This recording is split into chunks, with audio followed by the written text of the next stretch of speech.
জীবনে দুইটা কাজ যদি আমি আপনি করতে পারি তাহলে ওই মানুষটার কোনো চিন্তা থাকবে না, ভাবনা থাকবে না। দুইটা কাজের মধ্যে এক নাম্বার কাজ হলো শিরক মুক্ত ঈমান আমার আপনার থাকা লাগবে। ভাইজান, বর্তমান সময়ে আমি আপনি ঈমানওয়ালা দাবি করি ঠিক, আসলে আমার আপনার ঈমান কতটুকু আছে এইটা কখনো চিন্তা ভাবনা করে দেখলাম না।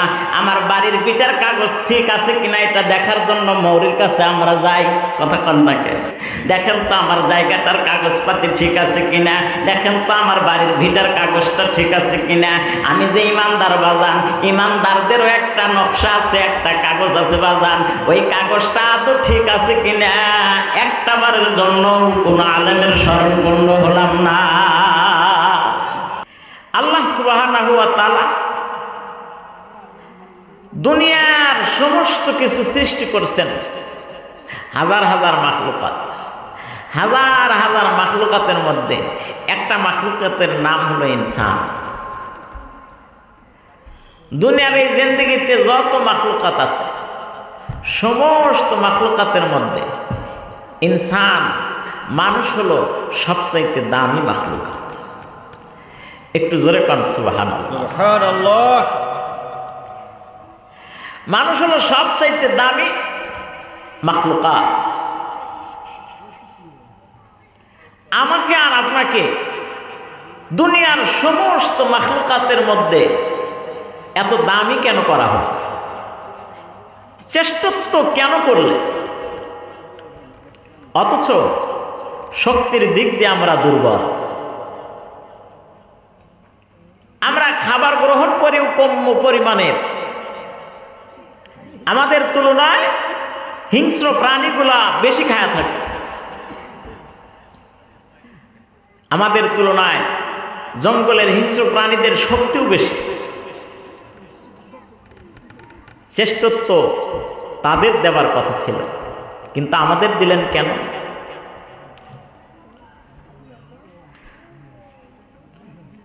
কুনতুম খায়রা উম্মাতি উখরিজাতিল লিন্নাস তা'মুরুনা বিল মা'রুফ ওয়া তানহাউনা আনিল মুনকার।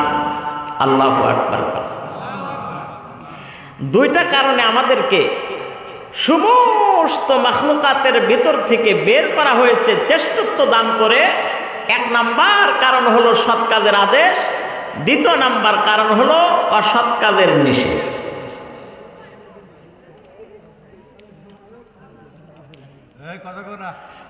এই দায়িত্ব আর এই কর্তব্য 1,24,000 পয়গাম্বরের উপরে ছিল। 1,24,000 পয়গাম্বরের উপরে দায়িত্ব ছিল। তেনারা তেনাদের কওম, তেনাদের জাতিদেরকে হাতে ধরে পায়ে ধরে মাথার মধ্যে আদর দিয়ে পিঠের মধ্যে আদর করে বুঝাইছে আর জানাইছে, শোনো, সৎ কাজের প্রতি আগ্রহী ভাবে জীবন যাপন করো, অসৎ কাজ থেকে বিরত থাকবার জন্য চেষ্টা করো। এই ফিকির শুধু তেনারা মৌখিকভাবে জবানের দ্বারা করেনি, সারাদিন মাঠে ঘাটে ফ্যাক্টরিতে মানুষের কাছে এই ফিকির করেছেন, আর গভীর রজনীতে মালিক আল্লাহর দরবারে মোনাজাতে কান্না করেছেন।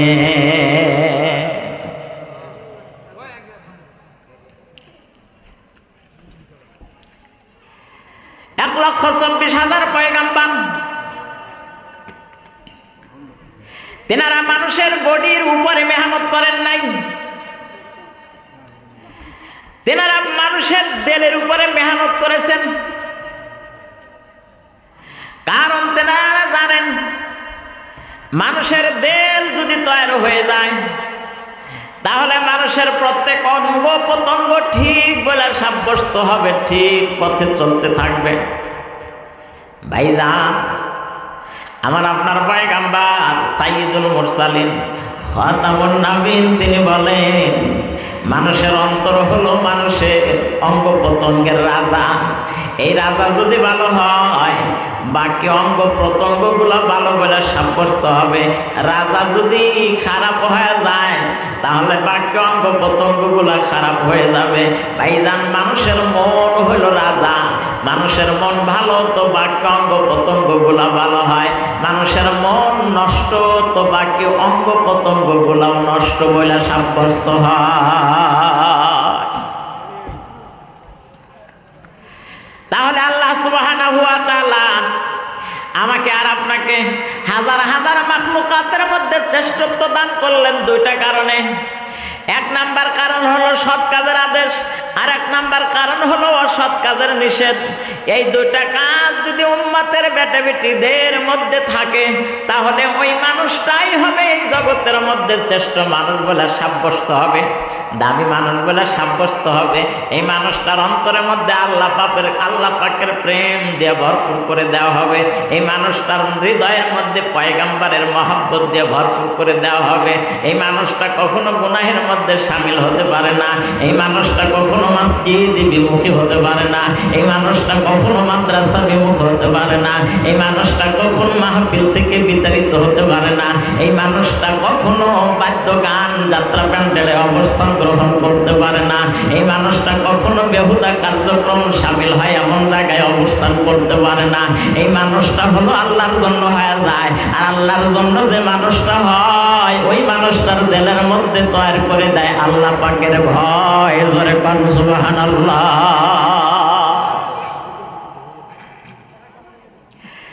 এ মুসলমান ভাইজান, আল্লাহ সুবহানাহু ওয়া তাআলা আরো সুন্দর করে জানায় দেন, আলা ইন্না আউলিয়া আল্লাহি লা খাউফুন আলাইহিম ওয়ালা হুম ইয়াহজানুন। আরেকটু জোরে বলেন আল্লাহু আকবার। আর জোরে বলেন আল্লাহু আকবার। ভাইজান, আল্লাহ সুবহানাহু ওয়া তাআলা আরো সুন্দর করে বয়ান করলেন, আলা ইন্না আউলিয়া আল্লাহি লা খাউফুন আলাইহিম ওয়ালা হুম ইয়াহজানুন। যারা আল্লাহওয়ালা হয় এই মানুষগুলোর মধ্যে থাকে না দুনিয়ার কোনো ভয়। এই মানুষগুলার ভেতর থেকে আল্লাহ পাক ইহজগতের চিন্তা এবং পরজগতের চিন্তা আল্লাহ পাক দূর করে দেন। সকলেই বলেন সুবহানাল্লাহ। তাহলে এখন কথা হলো, আল্লাহওয়ালা হওয়া যায় কি করে? আল্লাহওয়ালা হবার জন্য কালামে পাকের মধ্যে দুইটা কথা উল্লেখ করা হয়েছে। কোন ব্যক্তি যদি ইচ্ছা পোষণ করে আমি আল্লাহওয়ালা হব, ওই মানুষটার কাজ করা লাগবে দুইটা। আমার কথা বুঝে থাকলে আপনারা বলেন আল্লাহওয়ালা হবার জন্য কাজ কয়টা করা লাগবে? আর একটু জোরে বলেন কয়টা করা লাগবে? আল্লাহওয়ালা হবার জন্য কাজ করা লাগবে দুইটা। কোন ব্যক্তি যদি আল্লাহওয়ালা হয় তাহলে তার লাভ কি হবে বাজান? তার লাভ হবে দুনিয়াদারি নিয়ে তার কোনো টেনশন থাকবে না। খাওয়া পড়া চিকিৎসা বাসস্থান সব কিছু আল্লাহ পাকের পক্ষ থেকে বন্ধ ব্যবস্থা করে দিবে। বর্তমান সময় আমি আর আপনি আল্লাহওয়ালা হতে পারি না বিদায় দুনিয়া নিয়ে আমাদের বড় টেনশন হয়, বাচ্চা কাচ্চা নিয়ে বড় টেনশন হয়, সংসার ঝামেলা নিয়ে বড় টেনশন হয়। কি করে আমার সংসার চলবে, কি করে আমার জীবন চলবে, কি করে সন্তানদেরকে মানুষ করব, নানান চিন্তা চেতনার মধ্যে পড়ে একটা সময় মানুষ আল্লাহ বিমুখী হয়ে যায়। নামাজের সময় পর্যন্ত পায় না, তাসবিহ তাহলিলের সময় পর্যন্ত পায় না, জিকির আজকারের সময় পায় না, ওয়াজের মাহফিলে বসবে এই সময়টুকু তকদিরে মেলে না। ভাইজান, আহকামুল হাকিম রব্বুল আলামিন বলেন এই মানুষটার অন্তর তখন দুনিয়ার মায়াজালের মধ্যে আবদ্ধ হয়ে যায়। মায়াজালের মধ্যে আবদ্ধ হবার কারণে আল্লাহ সন্তুষ্ট হয়, এমন কাজ থেকে বিমুখ হয়ে যায়। মুসলমান ভাইজানেরা আমার, বাবাজিরা আমার, এই জন্য আল্লাহওয়ালা হতে চাইলে আমার আপনার জীবনে দুইটা কাজ যদি আমি আপনি করতে পারি তাহলে ওই মানুষটার কোনো চিন্তা থাকবে না, ভাবনা থাকবে না। দুইটা কাজের মধ্যে এক নাম্বার কাজ হলো শিরক মুক্ত ঈমান আমার আপনার থাকা লাগবে। ভাইজান, বর্তমান সময়ে আমি আপনি ইমানওয়ালা দাবি করি ঠিক, আসলে আমার আপনার ইমান কতটুকু আছে এইটা কখনো চিন্তা ভাবনা করে দেখলাম না। আমার বাড়ির বিটার কাগজ ঠিক আছে কিনা এটা দেখার জন্য মৌরির কাছে আমরা যাই, কথা কন্যাকে দেখেন তো আমার জায়গাটার কাগজপাতি ঠিক আছে কিনা, দেখেন তো আমার বাড়ির ভিটার কাগজটা ঠিক আছে কিনা। আমি যে ইমানদার বাজান, ইমানদারদেরও একটা নকশা আছে, একটা কাগজ আছে বাজান, ওই কাগজটা তো ঠিক আছে কিনা একটা বারের জন্য কোন আলেমের শরণপূর্ণ হলাম না। হয়েছে কি কখনো? আমরা কখনো সেরকম হতে পারি নাই। তাহলে কখন আমার ইমান চলে গেল? আমি আদৌ ইমানদার আছি কিনা? শুধু আমরা মনে করি মাথার মধ্যে টুপি, গায়ের মধ্যে জুব্বা আর মুখের মধ্যে দাড়ি থাকলে বুঝি ইমানদার হওয়া যায়। না রে বাজান, আপনি নজর করে দেখেন খ্রিস্টানদের চেহারার প্রতি, আপনি নজর করে দেখেন আপনার মুখে কতটুকু দাড়ি, এর চাইতে বড় বড় দাড়ি খ্রিস্টানদের মুখের মধ্যে দেখা যায়। তেনারা তো লম্বা জামা পরিধান করে, তেনারা তো মাথার মধ্যে পাগড়ি পরিধান করে, তাই বলে তো তেনারা ইমানওয়ালা হতে পারে না, তাই বলে তো তেনারা ইমানওয়ালা হতে পারে নাই। এখন আমি আপনি একটুখানি চিন্তা ভাবনা করে দেখি, আমি আর আপনি কতটুকু ইমানওয়ালা হতে পেরেছি, আমি আপনি কতটুকু ইমানের মর্যাদা বসতে পেরেছি। আমি যে ইমানওয়ালা হইলাম, আমি যে ইমানওয়ালা বলে দাবি করলাম, ইমান আমার ঠিক আছে কি না এই চিন্তা চেতনা তো কখনো করলাম না। ইমান পয়গাম্বার বলেন নষ্ট হয়ে যায়, ইমান পয়গাম্বার বলেন মাঝে মাঝে কমজোরিও হয়ে যায়। আমার ইমানের পাওয়ার কতটুকু আছে, চার্জ কতটুকু আছে, এটার জন্য তো কখনো চিন্তা ভাবনা করলাম না। রহমান রহিম মাওলা ডাকদা বলেন শিরিক মুক্ত ইমান তোমাদের এক নম্বরে হাসিল করা লাগবে। ইমানদার বলে দাবি করলে আমি তোমাদেরকে ছেড়ে দেব না, আমি তোমাদেরকে পরীক্ষা করে দেখব আসলে তোমরা ইমানওয়ালা কিনা। আপনি বললেন যে আমি ইমানদার, জাকেরে হুজুর আপনাকে ছেড়ে দিতে পারে, আমার প্রিন্সিপাল হুজুরেও ছেড়ে দিতে পারেন, প্রভাবশালী প্রতাপশালী ক্ষমতাধর লাঠিবর্গওয়ালা বাহিনীরা আপনাকে ছেড়ে দিতে পারে, কিন্তু ইমানওয়ালা আপনি বললেই আপনাকে ছেড়ে দিবে না।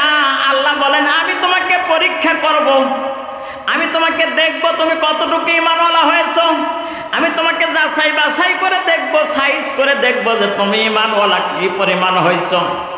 আল্লাহ বলেন আফা হাসিবি তোমরা কি মনে করেছো আনতা দুখুলুল জান্নাত, তোমাদেরকে এমনি এমনি জান্নাত দেব? তোমরা কি মনে করেছো তোমাদেরকে আমি এমনি জান্নাত দেব? এখন পর্যন্ত আমি দেখলাম না, পরীক্ষা নিলাম না আসলে তোমরা ঈমানওয়ালা কিনা। তাহলে আমাদের জান্নাত পেতে হলেও আল্লাহ পরীক্ষা নিবে কিনা? জোরে কোন, আমার কথা কি আপনাদের বুঝে আসে? আমার কথা বুঝতে পারেন? জোরে বলেন বুঝতে পারেন? নাও বুঝতে পারেন, আবার ভাবতে পারেনি আবার কোন দেশ থেকে আসলো। তাহলে ইমানওয়ালাদেরকে যাচাই বাছাই করবেন। আমি ইমান আনছি কথা বললে আমাকে ছেড়ে দেওয়া হবে না, আমার ইমানের উপরে পরীক্ষা নিবে। আর পরীক্ষা নেবার কথা আল্লাহ পাক কালামে পাকের মধ্যে স্পষ্ট ভাষায় ব্যক্ত করেছেন, বিসমিল্লাহির রহমানির রহিম, ওয়ালানাবলুওয়ান্নাকুম বিশাইইম মিনাল খাউফি ওয়াল জু' ওয়া নাকসিম মিনাল আমওয়ালি ওয়াল আনফুসি ওয়াস সামারাত ওয়া বাশশিরিস সাবিরিন।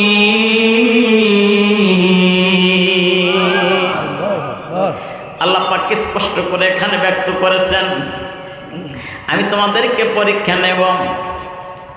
পরীক্ষা কিভাবে আল্লাহ পাক নেবেন? কখনো আমাদের মধ্যে ভয় ঢুকায় দেয় পরীক্ষা নেবেন। কিসের ভয় ঢুকায় দিবেন আমাদেরকে? বলেন তোমাদের ফসলাদির ক্ষয়ক্ষতি করে আমি তোমাদের ভয় ঢুকাবো? আমি তোমাদের সন্তানদেরকে কেড়ে নিয়ে তোমাদের মধ্যে ভয় ঢুকায় দেব? আমি ভালোবাসার মানুষদের কাছ থেকে ভালোবাসার মানুষকে ছিনিয়ে নিয়ে পরীক্ষা করব? মহাব্বতের মানুষগুলোকে মহাব্বতের মানুষের কাছ থেকে ছিনিয়ে নিয়ে পরীক্ষা করব?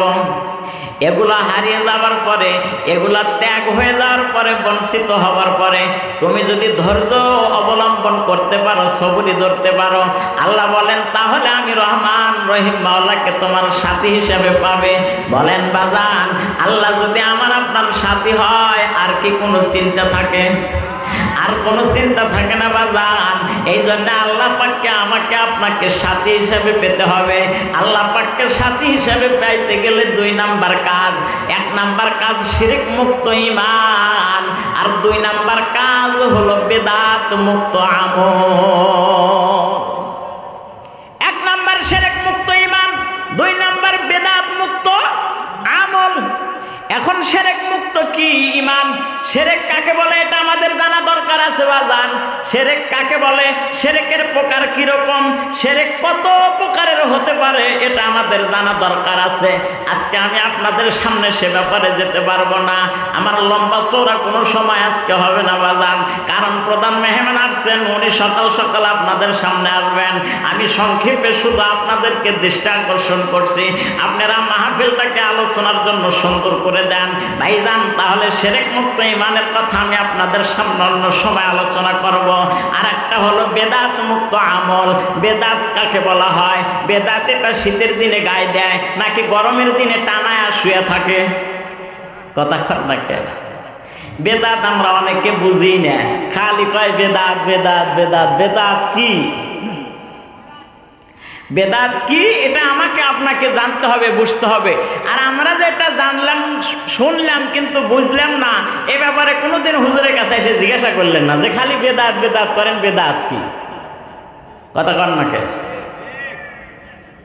বেদাত হলো যেটা রাসূল করে নাই, সাহাবায়ে কেরাম করে নাই, তাবে তাবিন করে নাই, খোলাফায়ে রাশিদিন করে নাই, ইবাদতের মধ্যে নতুন করে কোনো কিছু ঢুকানো হয়েছে, এটার নাম হলো বেদাত।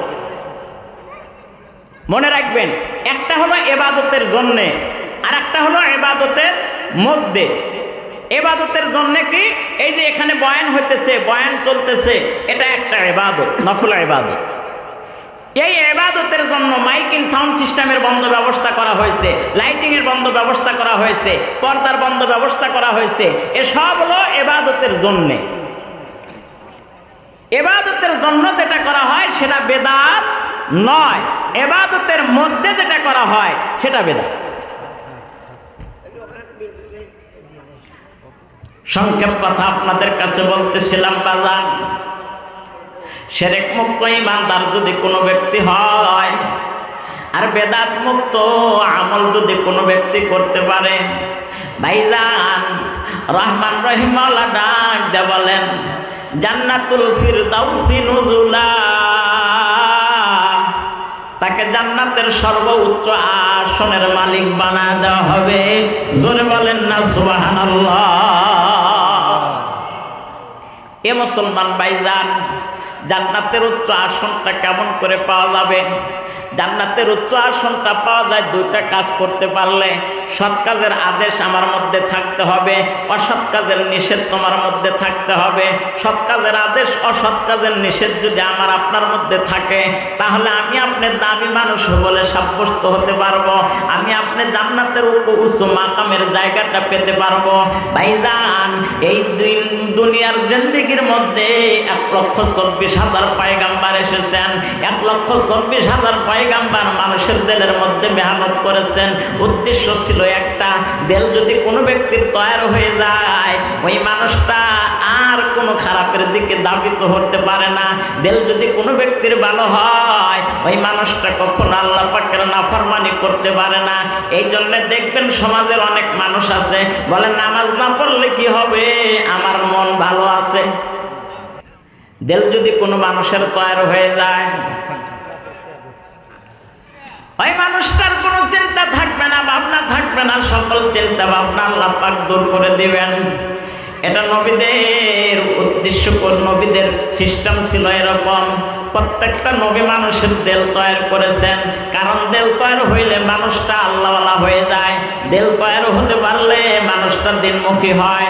বর্তমান সময় আমরা দিলের উপরে মেহনত করি না, আমরা বডির উপরে মেহনত করি। কথা কন, আমরা বডির উপরে মেহনত করি, আমার পোশাকটা কেমন পরলে আমাকে স্মার্ট দেখায়, আমি কেমন করে ম্যাচিং করে পোশাক পরলে আমার ভালো দেখায়, এই চিন্তা চেতনা আমি করি। কিন্তু অন্তরটা যে একেবারে গুনায় গুনায় জর্জরা হয়ে গেছে সেটা দেখে না।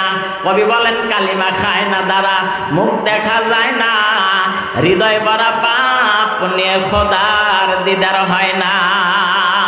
কালিমা খায় না দিয়া যেমন চেহারা দেখা যায় না, হৃদয় ভরা পাপ নিয়ে ঠিক আল্লাহ পাকের দিদার হয় না।